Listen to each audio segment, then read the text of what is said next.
A zero-star quarterback making his first career start as a true freshman against Bill Belichick. It went exactly how you would expect.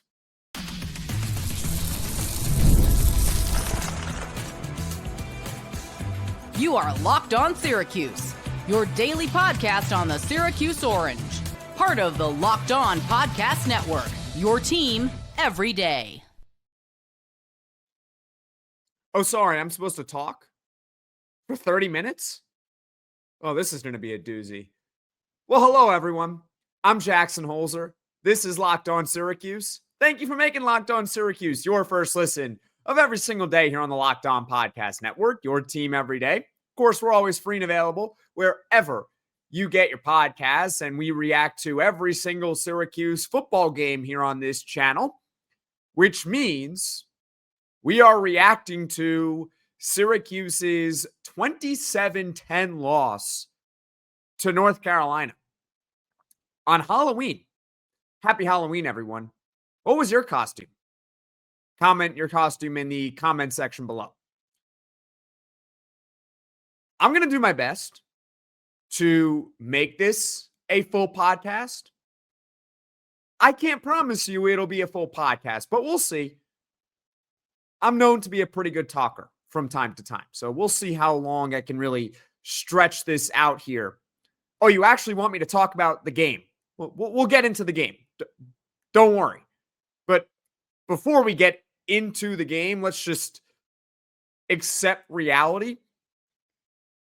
And you kind of have to smile through the pain. Syracuse football is just really bad. They're just a really bad team. Steve Angeli got hurt at Clemson, fourth game of the year.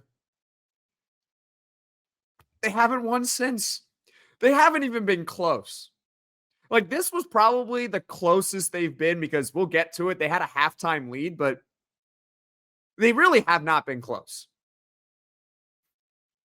This team just isn't very good. We'll break down the game and more. We'll talk about the offense. We'll talk about the quarterback here on this edition of Locked On Syracuse. And before we get to everything, of course, this episode is brought to you by Mazda. Like our players, we sweat every detail because when you make every move count, pulling off the unexpected is only the beginning. Stay tuned later for highlights in this week's Moving the Game Forward. Mazda, move and be moved.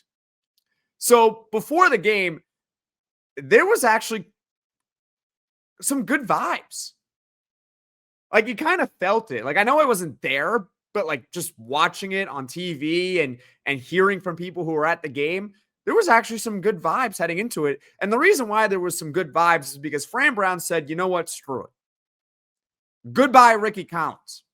Not only is he not going to start, he's not even going to be the second string quarterback. He's going to be, I think third string? Did he even dress? I don't know. Who cares? Point is, he wasn't going to play. Ricky Collins done. So who's going to start for Syracuse? Well, Fran Brown hinted about it, I think a week ago. There was a little secret on Syracuse's roster.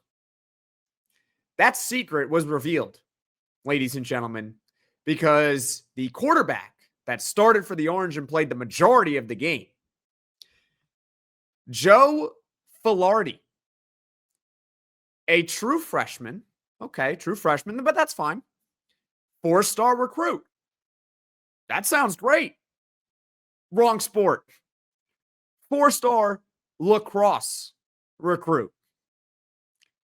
So what recruit was he, or what star was he in football? A 0-star recruit. First career start against Bill Belichick. For those that don't know, Bill Belichick, what he's known for with his coaching, I know he had Tom Brady, but the thing that he's known the most for, the side of the ball he coaches the best, is defense. What did you think was going to happen?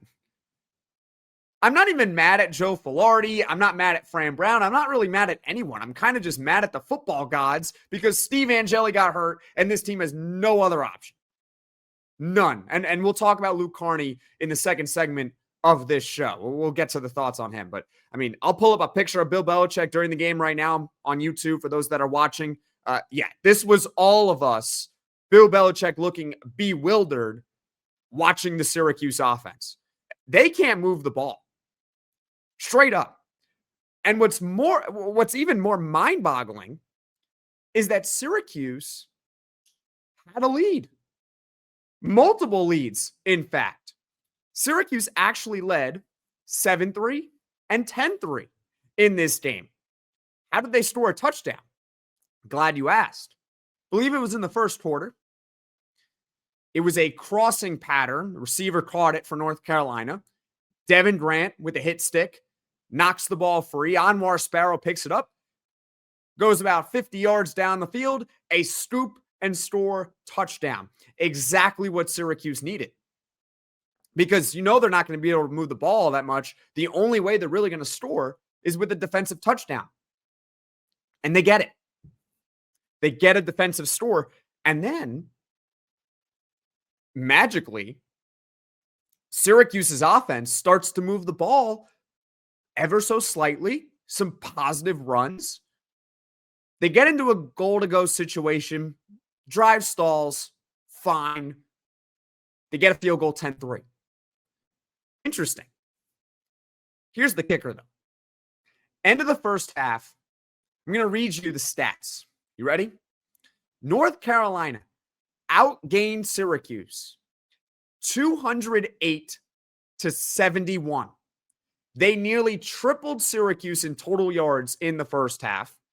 Obviously, Anwar Sparrow had the defensive touchdown. That was the only touchdown scored in the first half.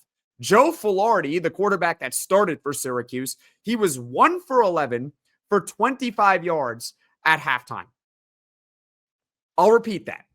Joe Filardi at the half was 1 for 11 for 25 yards, and that's it. The lone completion was a flea flicker that I don't know how it got caught by a Syracuse player. It was to Darius Johnson, the true freshman. Good for him.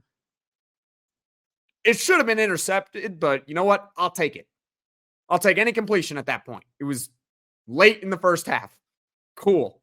And Syracuse led 10-6.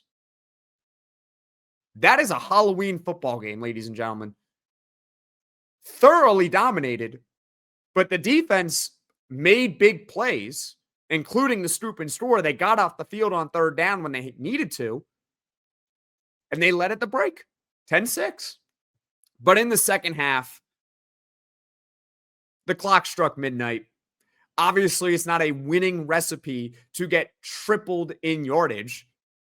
The offense remained inept. Luke Carney comes in for one series, and the staff doesn't let him throw the ball, really. It's all run plays when Luke Carney's in the game.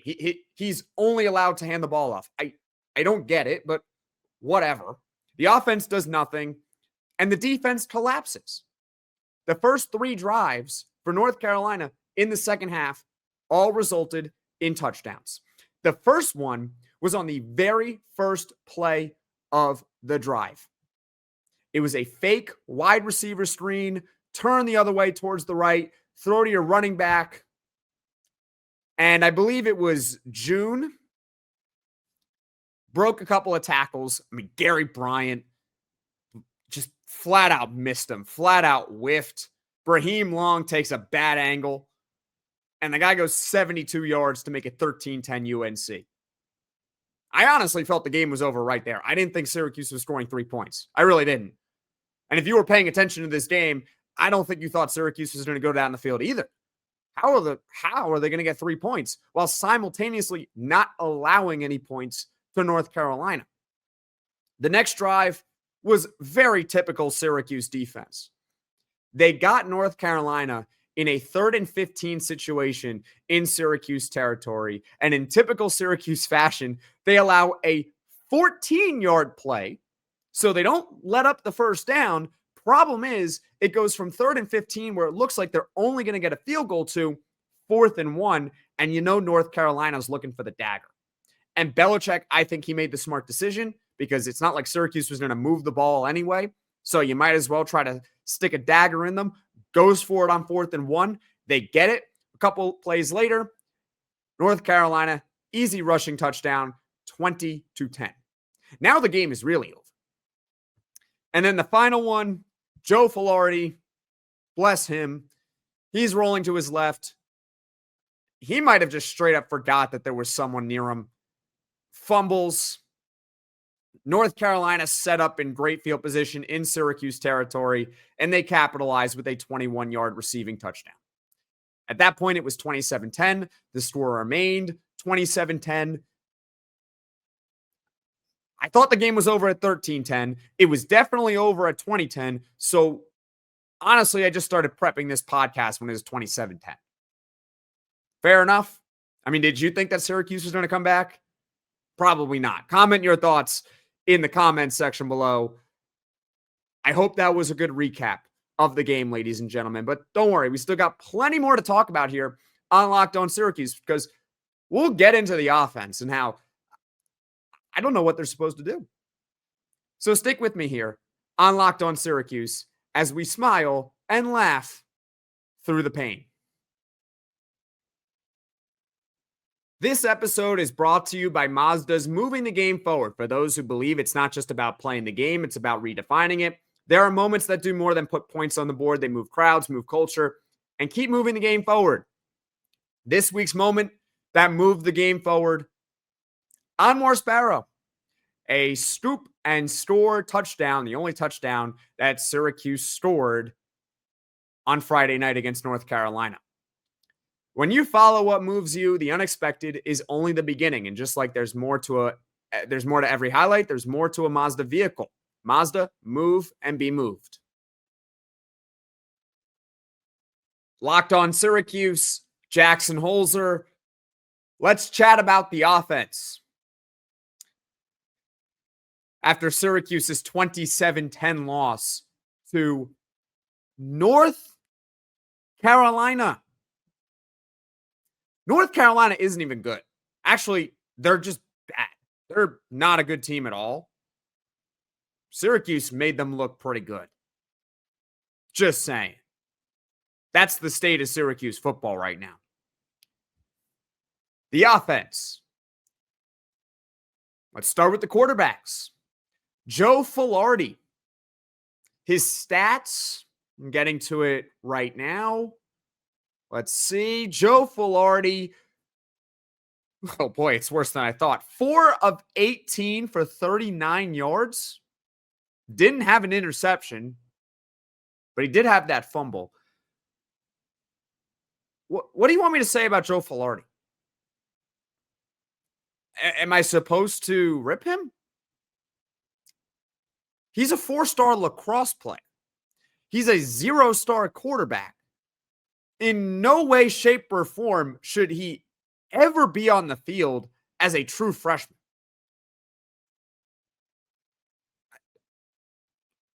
I'm not gonna get on him for it. He shouldn't be on the field. He did his best. He gave effort, something that Syracuse basketball doesn't do. Okay. He tried. Should he start next week? I have not listened to the Fran Brown press conference yet. I'll get to it tomorrow. I always record before the press conference. I straight up have no idea what Fran Brown's going to do. I don't know what he should do either. Do you want to trot out Joe Filardi against Miami? Because that's the next game. The lacrosse team needs him. They need him. You want him playing football?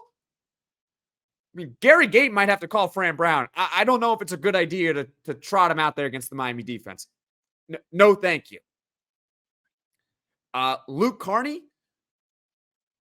true freshman, actually is a quarterback, or at least, a 3-star quarterback, I should say, out of Texas, won all those state titles. Is he not allowed to throw the ball? I don't get it. how is it that this coaching staff, they trust Joe Filardi to throw the ball 18 times, but whenever Luke Carney is in the game, he's only there to either hand the ball off or take it himself, which, by the way, he is really fast. Really fast. I mean, he actually had one of Syracuse's better plays all night, and I think it was an 18-yard run when he was in the game. But he's just not allowed to throw. He was only allowed to throw the ball, I believe, one time, and he took a sack when Syracuse was on the edge of field goal range. But I don't even put the sack on Luke Carney because he had no chance. He got the ball, and there was a guy right in his face. The broadcast tried to say, well, you can't take a sack there. You know, the offensive line's allowed to block a little. I know I often say on this show that sometimes sacks are more on the quarterback than they are on the offensive line, because if you're a quarterback, you got to get rid of the ball quickly. The offensive line's only there to protect you for a couple seconds. After that, you're kind of on your own, kid. In the case of Luke Carney, when he took that sack in field goal range, it was not his fault. There was a guy right in his face right away. And they don't trust him to throw. That's it. But Joe Filardi can throw 18 times. I don't get it. I'm not the coach. Would it be any better if Luke Carney threw? I have no idea. Because they don't give him an opportunity.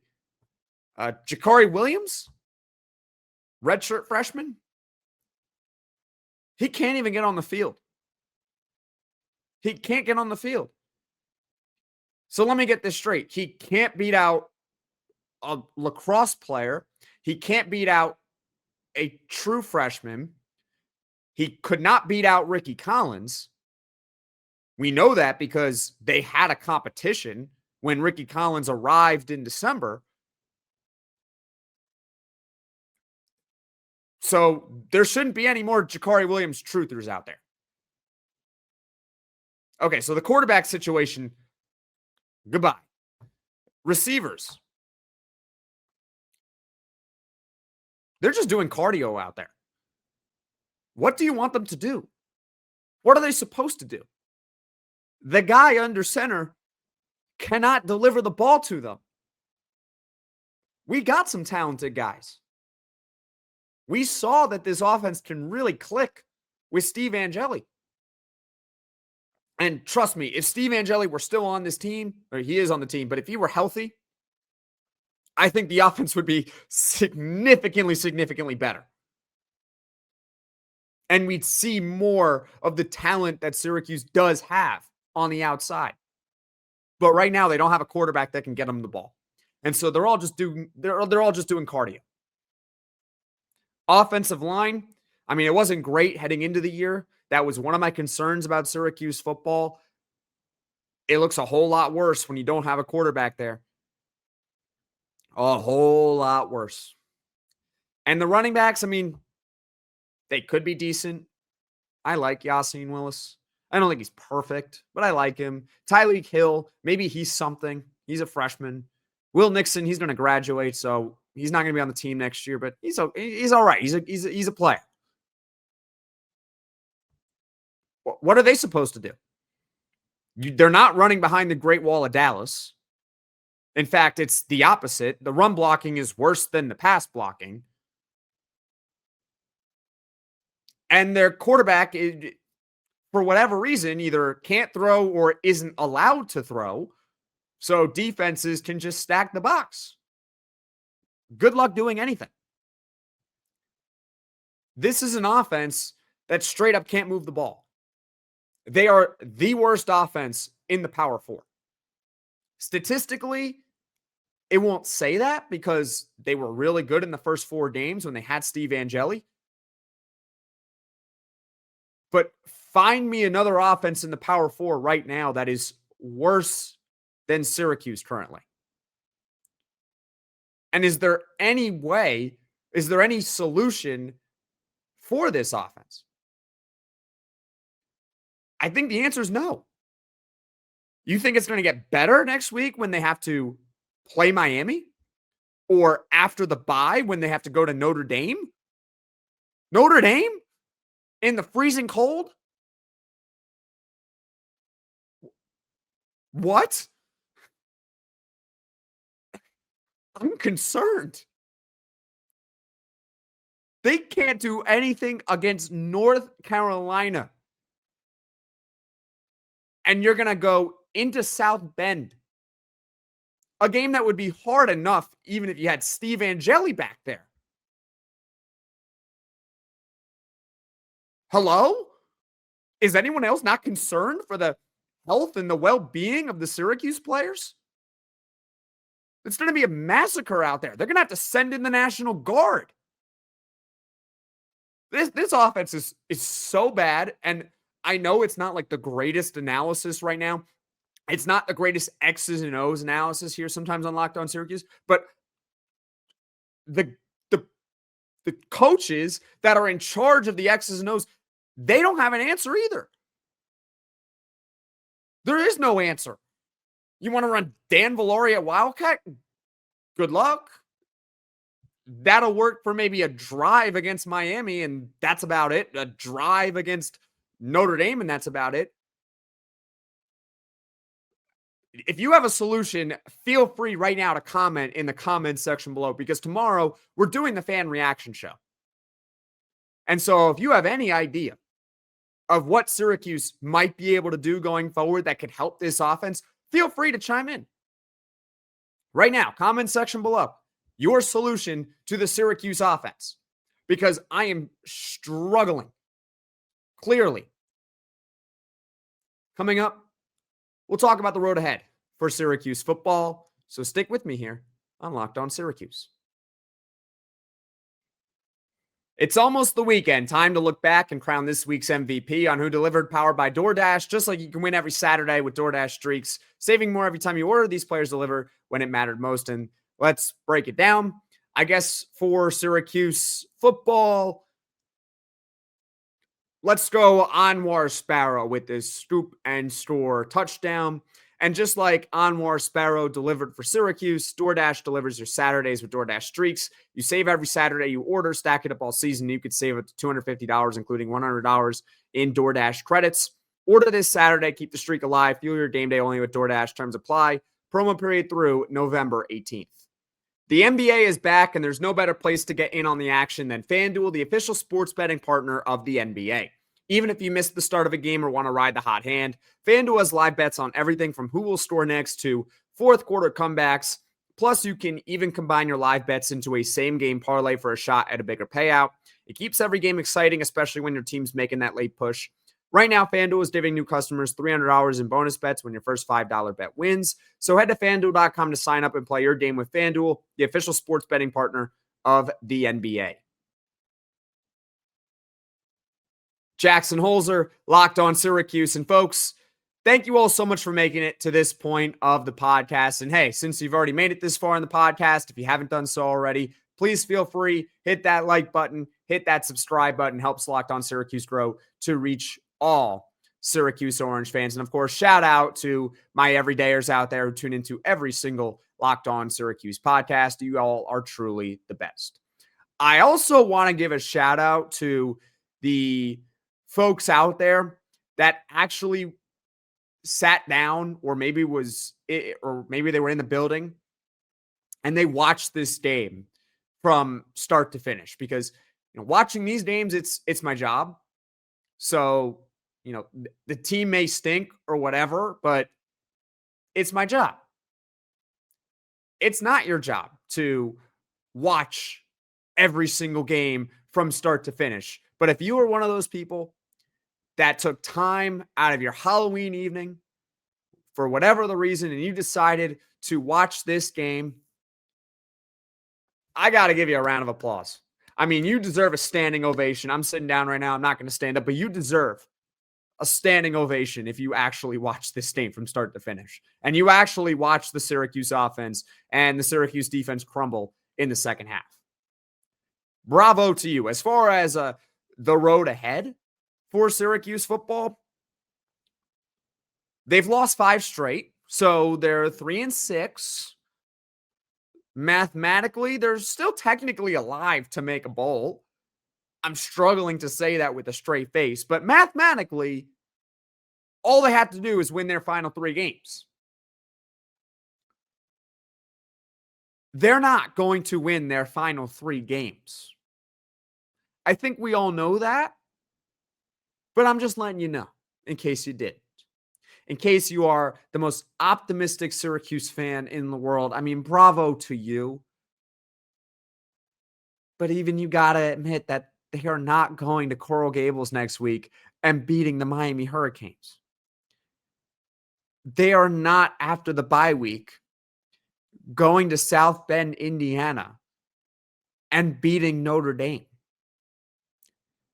Now, to close the regular season, they got Boston College at home. That's a toss-up. That's a pick'em game.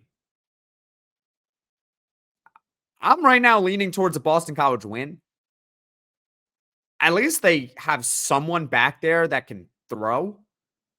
I mean, they got Grayson James, they got Dylan Lonergan, they got guys who can throw. What do we got? Yeah, Syracuse football might finish 3-9, but best case 4-8. That is the road ahead for Syracuse football, ladies and gentlemen. But I've said this before on the podcast, and I will say it again, that I am not letting this season and what happened, which is that Steve Angeli got hurt, he tore his Achilles, overshadow what I think is to come. The fact that Syracuse has a top 30 recruiting class coming in 2026. Calvin Russell was actually in attendance, 5-star receiver. I hope he recognizes that they just need a quarterback. I get that the team is flawed, but we've already seen, we saw it last year, we saw it in the first 4 games this year, that when you have a good quarterback, it can mask a lot of flaws on a team. I mean, straight up, I think Syracuse went from a team that might be able to contend in the ACC, but at minimum, at least make a bowl this season with Steve Angeli, to probably the worst team in the Power 4 right now. I mean, that is the difference. Steve Angeli is worth maybe 6 to 7 wins. The only game that you could guarantee Syracuse would win, even with their quarterback situation, is Colgate. That's it. That's the only one. Every other game, I don't think they beat UConn. So they would have gone 2-10 or 1-11 if they didn't have Steve Angeli. And thank goodness that Fran got Steve Angeli in the spring, because otherwise it would have started from day one against Tennessee. So I am not going to let this season overshadow what is to come potentially for Syracuse football and how next year could be a lot better. But until that point, we just have to suffer through the ending of this season. At least we got basketball coming up. Hopefully they're better. We'll see on that. Now, as far as what's coming up on this podcast in the future, tomorrow we got the fan reaction show. That should be fun.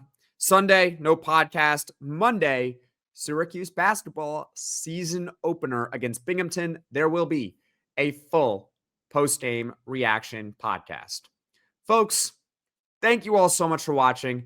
Thank you all so much for listening. If you like this podcast, be sure to hit that like button. If you really enjoy the podcast, be sure to hit subscribe. Tell all your friends about Locked On Syracuse, and I'll see you all again soon.